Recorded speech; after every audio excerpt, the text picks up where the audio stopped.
Le 9 janvier de cette année, très tôt le matin, Guillaume Ouimet, un jeune joueur de hockey, était tout seul sur une patinoire, très tôt le matin, dans la ville de Tremblant, au Québec.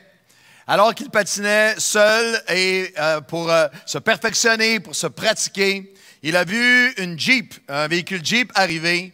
Et immédiatement, lorsque le conducteur a sorti le derrière le volant, a ramassé son sac et s'est approché à distance de la patinoire, à sa stupéfaction, ce jeune homme a regardé et réalisé que c'était Sidney Crosby, le meilleur joueur de hockey au monde, le meilleur idole de toutes les idoles, celui depuis 10 ans qui est considéré comme le meilleur joueur de hockey au monde. Et alors qu'il l'a vu s'approcher, il a vu Sidney Crosby comme n'importe quel jeune garçon s'asseoir dans le banc de neige, enlever ses bottes, mettre ses patins dans la neige, avait amené son sac, placer des cônes un peu partout pour commencer à venir pratiquer un jeu. Par la suite, le jeune homme s'est retrouvé à en parler, a pris une photo avec lui et le jeune homme a même dit que lorsqu'il est venu prendre sa photo, il s'est aperçu à son horreur que sa batterie de cellulaire était morte. Et c'est la femme de Sidney Crosby qui a pris la photo et qui lui a envoyé anecdote très drôle. Si vous voulez aller déranger l'épouse du pasteur Mark, un jour, pasteur Mark, rapidement, était en Haïti et un ancien président des États-Unis est arrivé dans l'hôtel. Et lorsqu'il a pris le moment, son épouse Sue a pris une photo et Pasteur Mark était là. Et Pasteur Mark n'était pas capable de prendre la photo, mais trop orgueilleux pour l'admettre, a fait assemblant de prendre la photo, puis a dit merci et est parti. Et ils n'ont aucune photo. Tu sais, à quelqu'un... Ça a pris 6 mois de relation d'aide pour que Sue lui parle à nouveau. Dites à la personne près de vous, c'est le genre d'affaire que je ferais ça. Dites ça à quelqu'un près de vous. Le jeune homme, c'était pas dans la première réunion, mais dans la deuxième, tout est meilleur à la deuxième réunion. Alors, le jeune homme, la photo, c'est son épouse de Crosby qui l'a envoyé et a dit à quel point il était gentil, sa gentillesse, tout ça. Mais ce qui a frappé tout le monde, c'est que lorsqu'il lui a demandé comment ça tu viens ça, comme ça, après la longue saison, juste quelques jours de congé, tu es en vacances ici, tu amènes tes comptes, te préparer. Et Crosby a dit, et je cite, « Je voulais travailler sur un aspect de mon jeu », a même expliqué la façon dont il sortait du coin avec la rondelle. « Je voulais travailler un aspect de mon jeu, c'était une de mes faiblesses au début de ma carrière. Ça s'était beaucoup amélioré, mais je sais que je dois chercher à faire mieux, que je peux faire mieux. » Et alors que tout le Québec était assez impressionné par la dévotion à son sport de ce géant et du sport, et que moi, un matin, pendant les semaines de jeûne et prière, un matin, alors que j'ai vu cet article et j'étais en train de lire ma Presse Plus sur mon iPad, et après ça, je m'en allais, j'étais dans un temps de prière lorsque très simplement, j'admirais la dévotion de sa dédiée et même ses paroles. C'était quelque chose dans lequel j'ai une faiblesse dans mon passé, mais j'ai travaillé et voici maintenant, j'étais meilleur, mais je sens que je peux être encore meilleur. Peut-être que j'en ai perdu, peut-être que... Et alors que j'étais si impressionné par cette dévotion, les paroles des Actes des Apôtres sont venues, ont tombé sur mon cœur, qu'ils persévéraient, toutes les croyants ensemble, tous les disciples persévéraient ensemble dans la prière. Ils étaient totalement dévoué et très simplement, dans mon esprit, cette pensée. Les croyants modernes veulent le déploiement et les démonstrations de sa puissance sans la dévotion, sans le dévouement, sans le cœur. Et c'était comme si, sans aucune condamnation, mais il y avait une profonde conviction, alors que même ce week-end, alors que les Olympiques d'hiver s'ouvrent, nous allons, tous les jours, nous allons voir des gens qui ont passé 8 ans, 12 ans, 16 ans de leur vie à se préparer avec dévotion pour leur cause, pour leur médaille. Et j'étais interpellé comme si le Seigneur me disait, « Et toi, Claude, et toi, mon fils, et vous, nouvelle vie. » Est-ce que vous êtes prêt à persévérer? Le mot persévérer dans le grec original veut dire poursuivre avec passion jusqu'à. Est-ce que y a, malgré les Coupes Stanley de notre passé, malgré les exploits du passé, et est-ce qu'il y a des choses dans nos vies qu'on dit oui, c'est une faiblesse, j'ai été chercher quelque chose en Dieu, mais en ce moment, dans ma vie, je veux persévérer, je veux poursuivre avec passion. Est-ce que nous ouvrons ce 25e en disant, Seigneur, nous voulons poursuivre avec passion. Nous voulons être plus dévoués que jamais à vivre par la puissance de ton esprit. Vous pouvez applaudir si c'est votre cœur avec moi ce matin.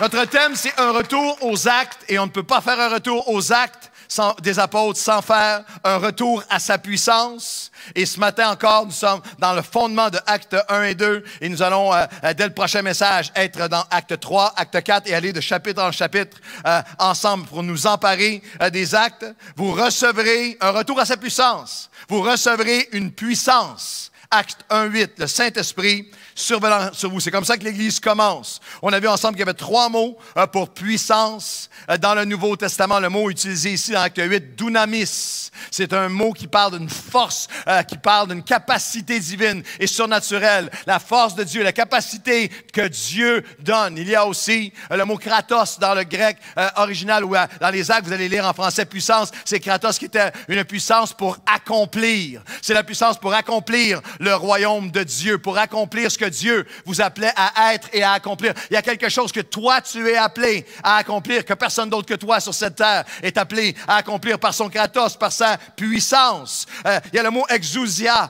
qui est un mot tellement important, le mot puissance, qui est utilisé littéralement dans un contexte de transférer, de sortir dessous, de transitionner dessous ce qui nous tenait une puissance, pouvoir et capacité de changer de ce qui me contrôlait. J'étais sous la main de mes dépendances, mais Dieu m'a amené dans la liberté. Je change de juridiction. J'étais sous la main des ténèbres, Dieu m'a fait trouver la lumière. J'étais sous la main de la rancune, Dieu m'a donné pardon. J'étais sous la main de la dépression, de l'oppression, Dieu m'a donné calme, force et paix. J'étais sous la main de la condamnation, Dieu m'a donné sa grâce. Par sa puissance, nous transférons, quelle que soit la main qui était sur nous, à la main de Dieu qui reposera sur nous pour libérer, pour transformer. C'est comme ça. C'est ainsi. Il n'y a pas d'autre façon. C'est ainsi que la parole du Seigneur grandissait en puissance et en force. 1 Corinthiens 4:20, l'apôtre Paul dira même, le royaume de Dieu ne consiste pas en paroles. Ce n'est pas des discours, c'est pas en paroles, c'est en puissance. Le christianisme de la résurrection n'est pas une religion, c'est une relation avec le Christ ressuscité qui nous appelle à persévérer, à poursuivre passionnément jusqu'à ce que nous soyons renouvelés dans sa puissance, tous d'un commun accord. Il persévérait dans la prière et dans cette poursuite. Un retour à la puissance, un royaume de puissance. L'apôtre Paul, sa vie entière, a poursuivi cette puissance et avec une lucidité spirituelle, cristalline, extraordinaire, il dira la foi doit être fondée sur la puissance de Dieu. 1 Corinthiens chapitre 2, verset 1 à 5. Je n'ai pas eu la pensée de savoir parmi vous autre chose que Jésus-Christ et Jésus-Christ crucifié. Moi-même, j'étais auprès de vous dans un état de faiblesse, de crainte, de tremblement.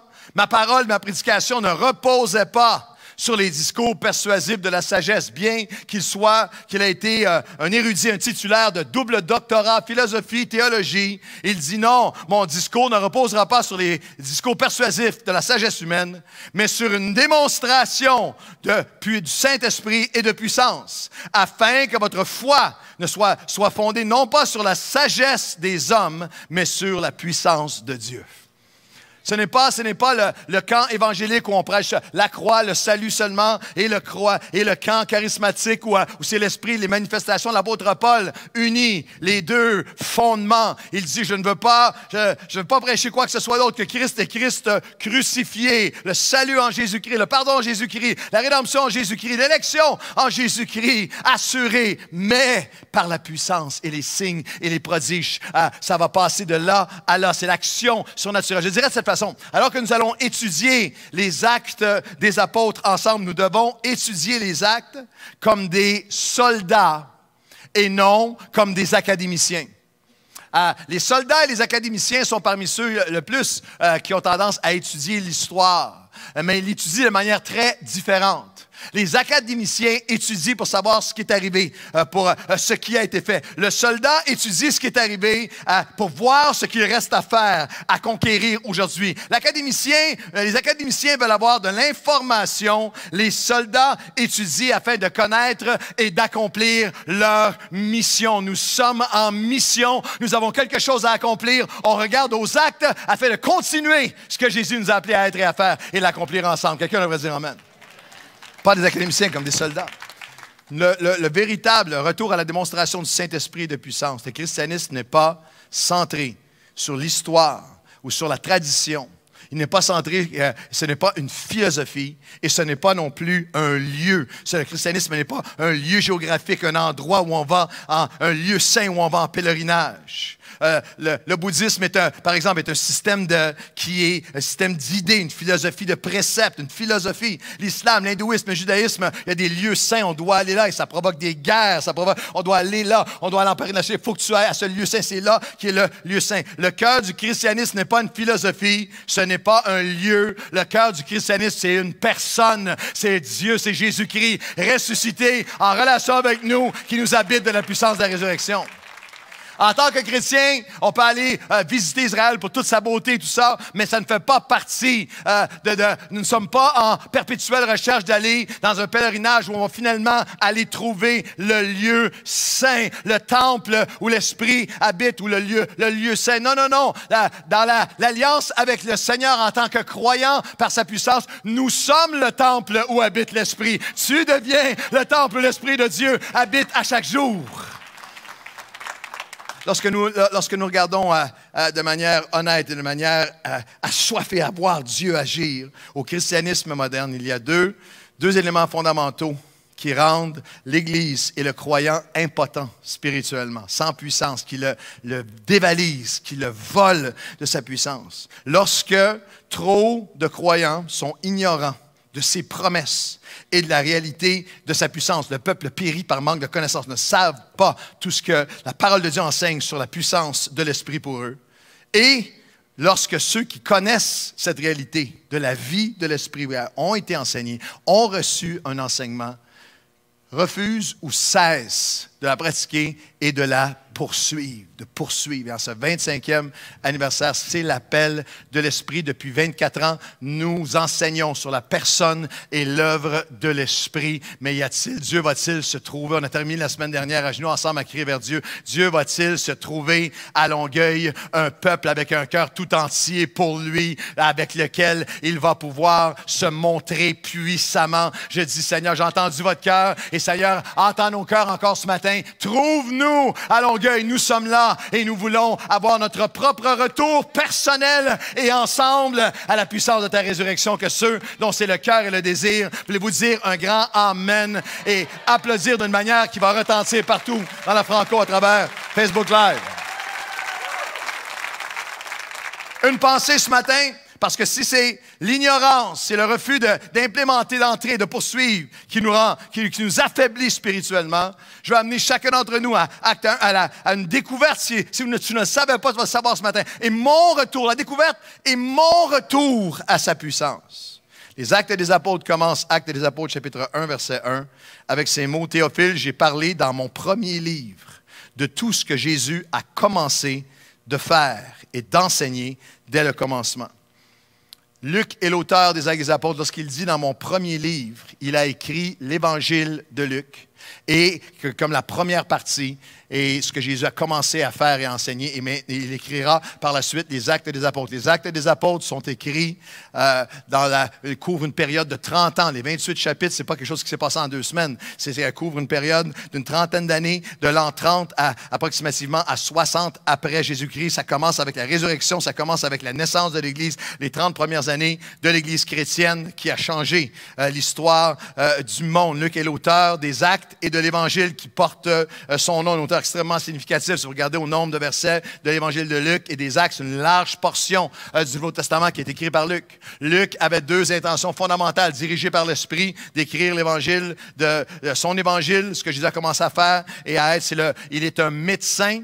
La parole, le Colossien parle de lui comme d'un médecin, et l'Évangile de Luc est l'Évangile qui contient le plus de descriptions des miracles physiques de guérison qui ont pris place. Il était particulièrement sensible à vérifier et à voir l'aspect miraculeux du ministère de Jésus. Et il écrit l'Évangile avec 2 objectifs, et les Actes, 2 objectifs fondamentaux. L'objectif premier était d'écrire, c'est le seul écrivain du Nouveau Testament qui a été choisi par l'Esprit de Dieu, écrivain non juif, et il écrit à l'Empire romain. Il écrit aux Romains, il écrit à des gens, il va décrire à des gens qui n'ont absolument aucune espèce de compréhension de qui est Jésus, afin de leur annoncer qu'il est comme nous, avec la majorité des Québécois, des Québécoises et de la francophonie. Son deuxième objectif était aussi d'écrire pour que les Juifs sachent bien, à partir de Luc et à partir des Actes, que cet évangile-là, il n'est pas pour eux seulement, qu'ils n'en ont pas l'exclusivité, mais que cet évangile était pour toutes les nations, jusqu'à nous, aujourd'hui,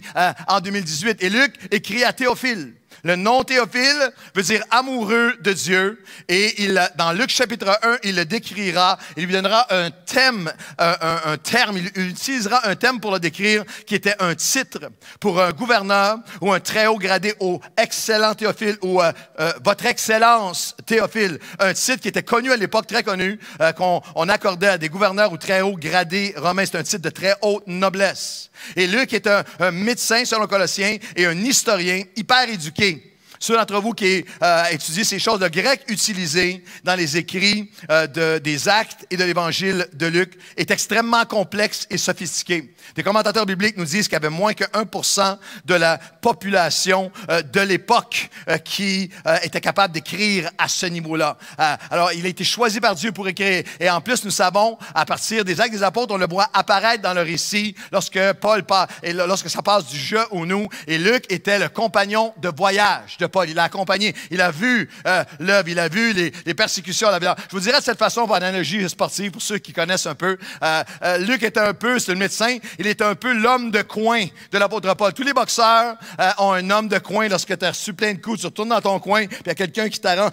On peut imaginer Luc en train, après les voyages, après les persécutions, après les naufrages, après les fouets, après tout ce que Paul a traversé. Luc était là, l'a accompagné.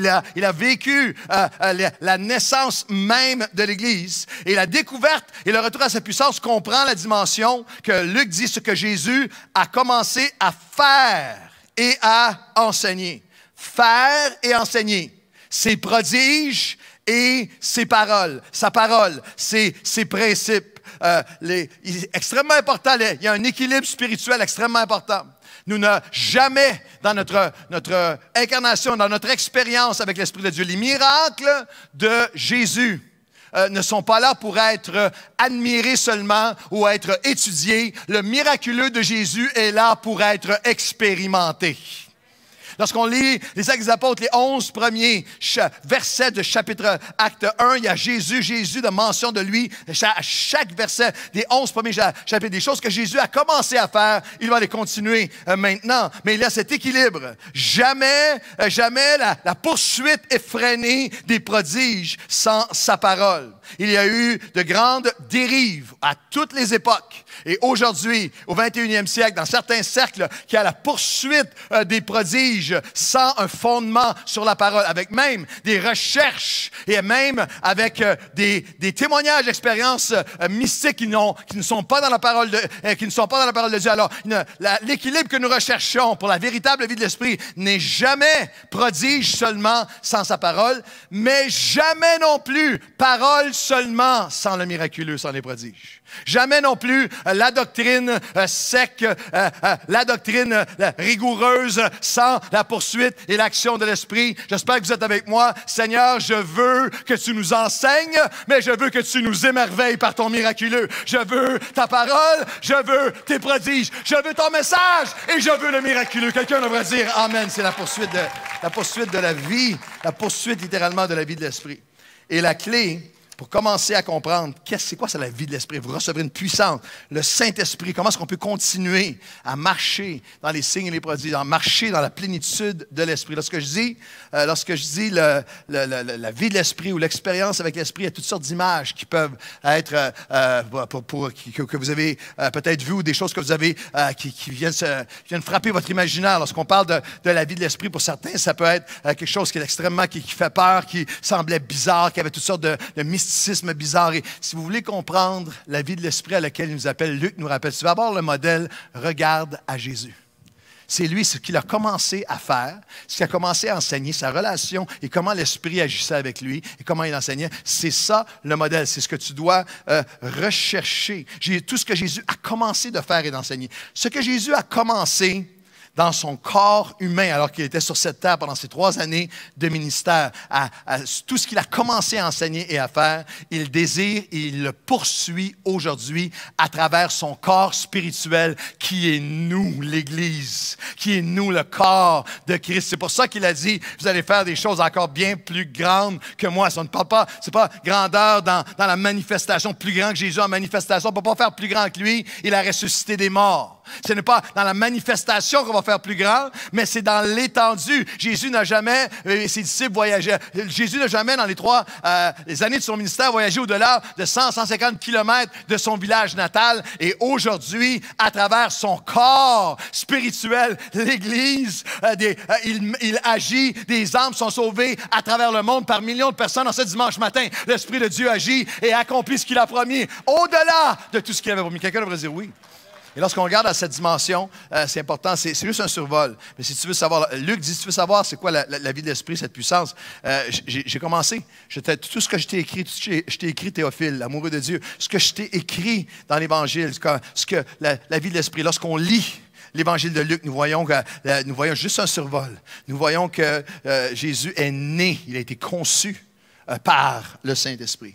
Et comme nous avons une naissance physique, chacun d'entre nous sommes nés de l'Esprit de Dieu. Nous sommes nés de l'Esprit de Dieu. Nous sommes nés par son Esprit. C'est pour ça que c'est important de comprendre. Lorsqu'on parle de l'œuvre se continue, c'est très, très important que vous saisissiez qu'il y a une dimension qui est achevée, une dimension qui reste à achever. L'œuvre de la croix, l'œuvre de rédemption de Jésus, elle est, comprenez bien, l'œuvre de la croix est accomplie, elle est finale, elle est complétée. Rien ne peut y être ajouté. Jean chapitre 17, verset 4, Jésus a dit, « J'ai achevé l'œuvre que tu m'as donné de faire. » À la croix, il s'est écrit, tout est accompli, tetelestai, en grec qui voulait dire maintenant, tout est accompli. Est-ce que vous comprenez ce matin que vous ne pouvez pas rien ajouter? Vous ne pouvez pas gagner votre ciel, vous ne pouvez pas faire une bonne œuvre, vous ne pouvez pas faire un acte religieux, rien, tout a été accompli en lui. À la croix, Jésus a vécu une vie parfaite, il a été le sacrifice parfait, il a écrasé la tête de l'ennemi, il a pourvu tout le pardon pour tous mes péchés et les tiens, passés, présents et futurs. Cette œuvre-là, elle est parfaite, elle est accomplie. Maintenant, ce que nous pouvons faire, c'est le recevoir par la foi. Et alors que je le reçois, je suis né de l'Esprit. Mon nom est écrit dans le livre de vie et rien ni personne ne peut me ravir de sa main ou me séparer de son amour. Quelqu'un devrait dire oui. Mais si l'œuvre de la croix est accomplie, finale, complétée, la grande œuvre de rédemption, sa mission doit être achevée. Ce message, sa mission à travers nous doit maintenant aller rejoindre des multitudes, une personne à la fois. La croix est en fait une fin, la fin pour l'ennemi, pour les ténèbres, pour toutes le ciel est ouvert maintenant. Les hommes ont accès à lui, mais c'est aussi un commencement. J'aime cette citation. Winston Churchill, alors que le premier ministre de la Grande-Bretagne, à un moment où il venait de gagner préparant juste avant la Deuxième Guerre mondiale, dans un moment où il était en train ils avaient gagné une bataille et que toute la nation pensait que tout était fini, a dit ces mots célèbres. Il a dit, ceci n'est pas la fin. Ce n'est même pas le commencement de la fin. C'est en fait une fin qui annonce un commencement. Et c'est ça la croix.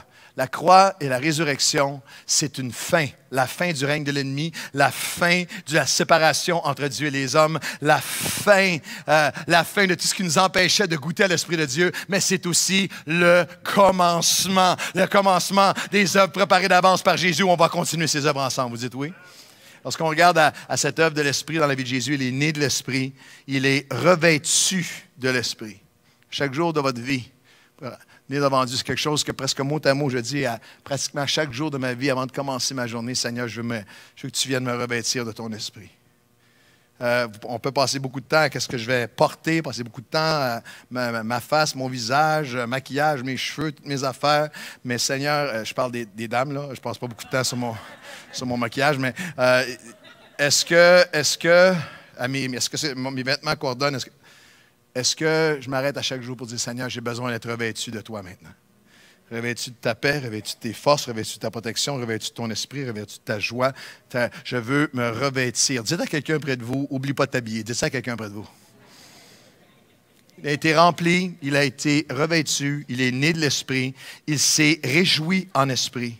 Il a résisté à l'ennemi par l'Esprit, et vous et moi, de même. Il est consolé, fortifié par l'Esprit dans l'Évangile de Luc. Il traverse la souffrance, mais par l'Esprit. Il ressuscite par l'Esprit et nous recommande de ne pas oser quitter notre Jérusalem sans son Esprit. Je vous appelle à quelque chose, mais n'ose pas aller hors des forces surnaturelles que je vais te donner. Lorsqu'on lit les Actes des Apôtres, les chapitres 1 et le verset 2, vous allez lire jusqu'au jour où il fait enlever au ciel, après avoir donné ses ordres par le Saint-Esprit aux apôtres qu'il avait choisis.